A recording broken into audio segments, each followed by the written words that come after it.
Olá, bem-vindo ao meu canal de vídeos. No vídeo de hoje eu vou responder a seguinte pergunta: quais são os direitos das pessoas que vivem em união estável? Mas antes de responder essa pergunta, deixa eu só contextualizar aqui para você o que é união estável, justamente porque, às vezes, as pessoas vivem em união estável e nem sempre sabem o que é, e por conta desse desconhecimento não sabem sobre os direitos que elas possuem. Pois bem, a união estável é o nome dado à relação pública, contínua e duradoura estabelecida entre duas pessoas com o objetivo de constituir família. A união estável ela se assemelha ao casamento, uma vez que tanto o casamento quanto a união estável têm como objetivo formar uma família.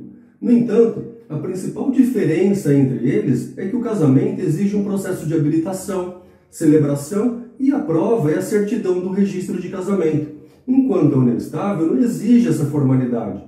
Ou seja, basta que o casal tenha um relacionamento público, contínuo e duradouro com esse objetivo de constituir família, que a união estável ela já se configura. Portanto, se você está mantendo um relacionamento com essas características, você vive união estável.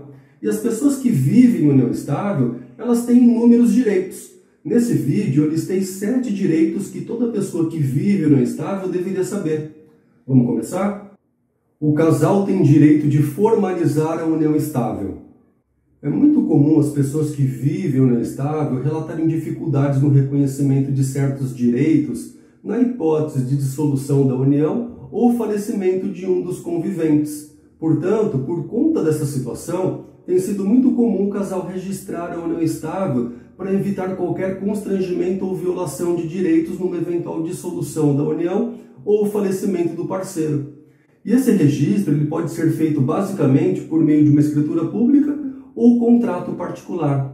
Então, formalizar, regularizar a união estável é uma maneira de trazer maior segurança e tranquilidade para o casal, no que compete ao reconhecimento de certos direitos na hipótese de dissolução da união ou falecimento de um dos conviventes. Agora, presta atenção, uma dica muito importante para o casal que deseja registrar a união estável. Existem modelos genéricos disponíveis na internet de contrato particular de união estável e o cartório ele também disponibiliza modelos de escritura pública padrão. No entanto, estes modelos eles não atendem às especificidades da família e quase sempre levam a erro os conviventes. Eles assinam um documento padrão com expectativa de estarem sendo protegidos, mas na verdade eles não estão.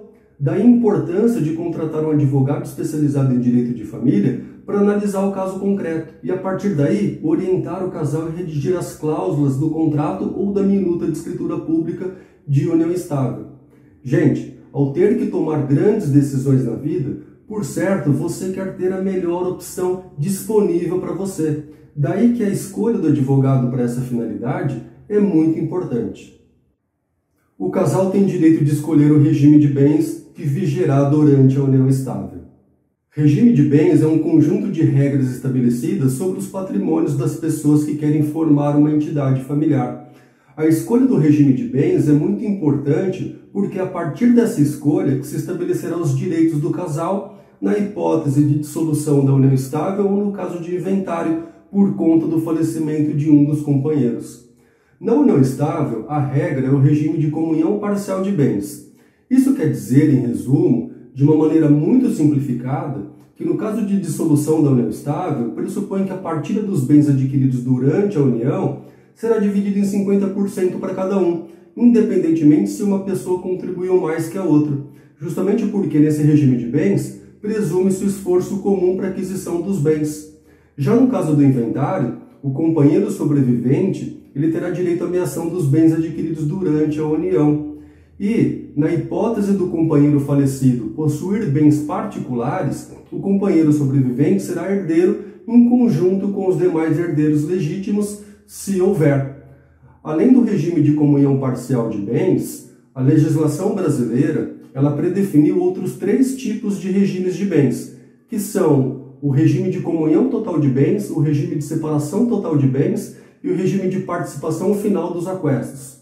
Outra coisa, eu não sei se você sabe disso, mas no caso do casal entender que nenhum desses modelos de regimes de bens se amolda aos interesses deles, o casal tem a liberdade de criar um outro regime de bens que mais se adequem à vida comum deles.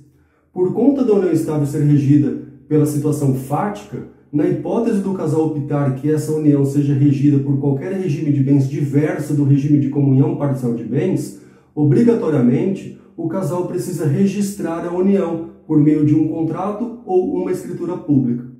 Direito à inclusão do companheiro ou da companheira como dependente no plano de saúde. Toda pessoa que vive no estável tem direito de ser incluída no plano de saúde do outro companheiro e vice-versa. A operadora de plano de saúde não pode negar esse direito às pessoas que vivem no estável, justamente porque a Constituição Federal reconheceu o não estável como uma entidade familiar, equiparando ao casamento. Outra coisa, a operadora de plano de saúde também não pode impor exigências como a prova de existência de união estável por um período de tempo ou de filho comum, por exemplo. Além disso, não pode haver distinção de tratamento, ou seja, o companheiro dependente ele deve ter acesso a todos os benefícios oferecidos ao titular do plano de saúde. Direito de receber pensão alimentícia do outro companheiro ou da outra companheira.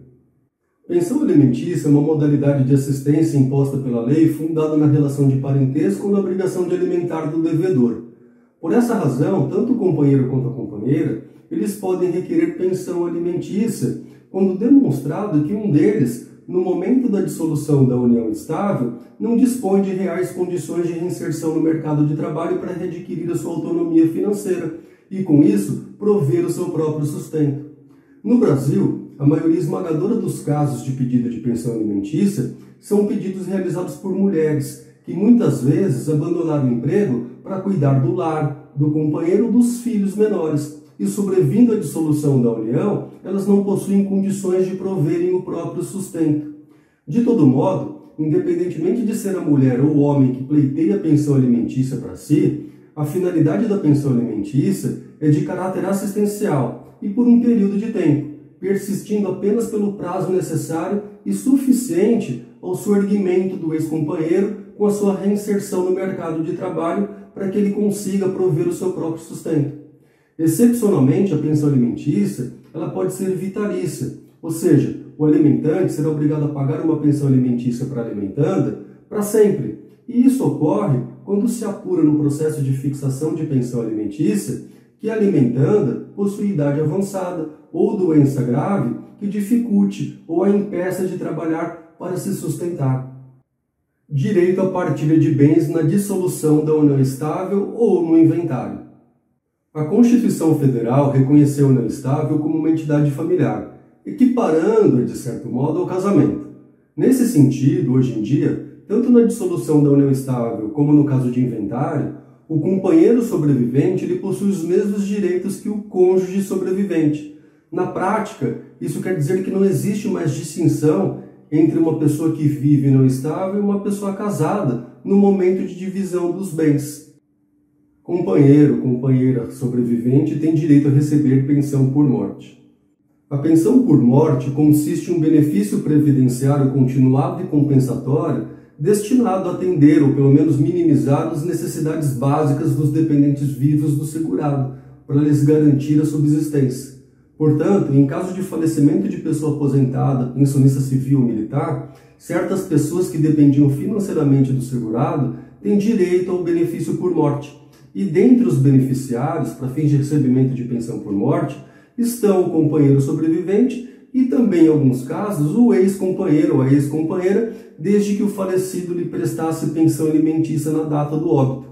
Então, quando uma pessoa aposentada, pensionista civil ou militar falece, o companheiro sobrevivente deve comunicar o fato ao órgão previdenciário e, nesse momento, também realizar o requerimento administrativo para recebimento da pensão por morte, desde que preenchidos os requisitos fixados por essas entidades. Direito real de habitação ao companheiro ou à companheira sobrevivente. Direito real de habitação consiste em assegurar ao companheiro ou companheira sobrevivente, qualquer que seja o regime de bens, o direito de continuar vivendo no imóvel destinado à residência familiar, que será objeto de inventário, desde que esse imóvel seja o único daquela natureza a ser inventariado. De acordo com a jurisprudência do Superior Tribunal de Justiça, o direito real de habitação tem caráter gratuito.